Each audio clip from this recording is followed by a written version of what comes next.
It is worth noting that, beyond the Kasaya, there seems to be a broader process of weaponization of food.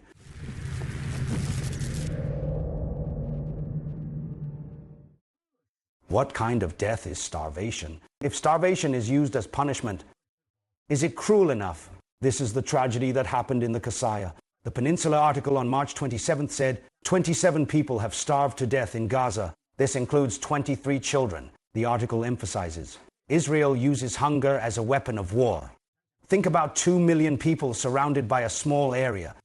Outside the walls are food-rich Egypt and Israel. Inside the walls are children who are constantly starving to death. Israeli Defense Minister Gallant, during the pre-war mobilization, called the Palestinians humanoids. We have 100% values and 99% interests with the United States.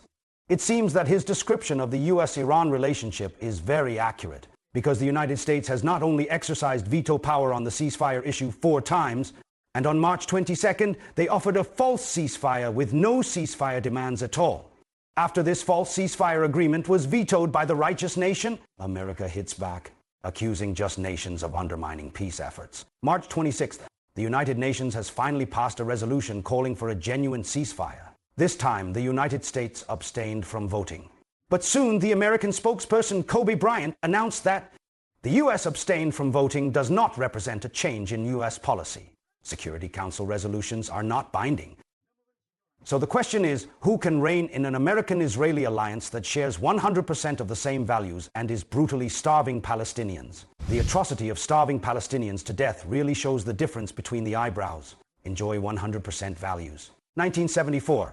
As Secretary of Agriculture Earl Butz in Time magazine, a notorious statement was made on food is a weapon. It is now one of the main tools in our negotiating toolbox. Former U.S. Vice President Hubert Humphrey also said that food is power. In a true sense, it's our extra strength. The American Feed Manufacturers Association at that time also believed that grain was more powerful than missiles, and claims that food is the most powerful weapon in the U.S. arsenal. So during the Vietnam War, the United States used a terrible defoliant to poison Vietnamese farmland.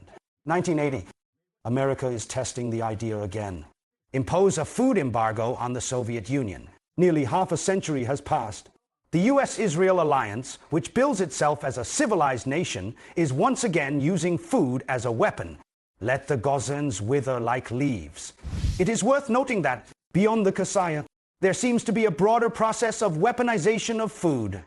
And it's an upgraded strategy for the weaponization of food in the 1970s. From 1970 to 1972, U.S. Secretary of Agriculture Boots has blocked 62 million acres from growing food. And now, the United States and Western countries, in the name of the climate crisis, global efforts to prevent larger-scale food cultivation.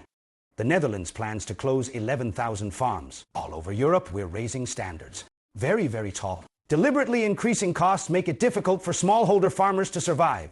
When a large number of farms were closed, the financial capitalists who amassed a large amount of farmland would reap huge and long-term benefits from market monopoly.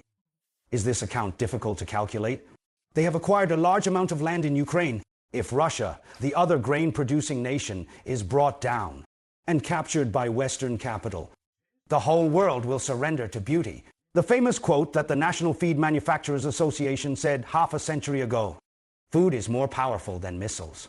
Food is the most powerful weapon in America's arsenal. It is widely believed that nuclear deterrence will not lead to a nuclear war that destroys humanity.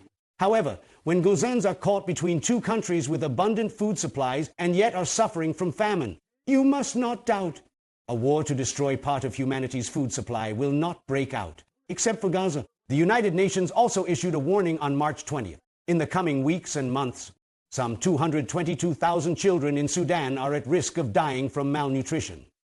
18 million people in the country are facing severe food insecurity. The United Nations report says, behind the veil of international indifference and inaction, Sudan is currently experiencing a humanitarian irony. Be apathetic and inactive towards the food crisis. Meanwhile, under the guise of the climate crisis, closing down a large number of farms while hundreds of millions of people are starving. And then use those elusive democratic slogans to overthrow sovereign countries that are unwilling to sell strategic resources. This is what the so-called Western countries, which are renowned worldwide, are up to. In the capitalist world, profit growth is the only justice. When the power of capital is unconstrained like the US government, wars and famines will happen for no reason. So who can bind the United States? This is not just about who the US is afraid of. It also depends on whether the citizens of the country that the US fears still insist that the US is beautiful.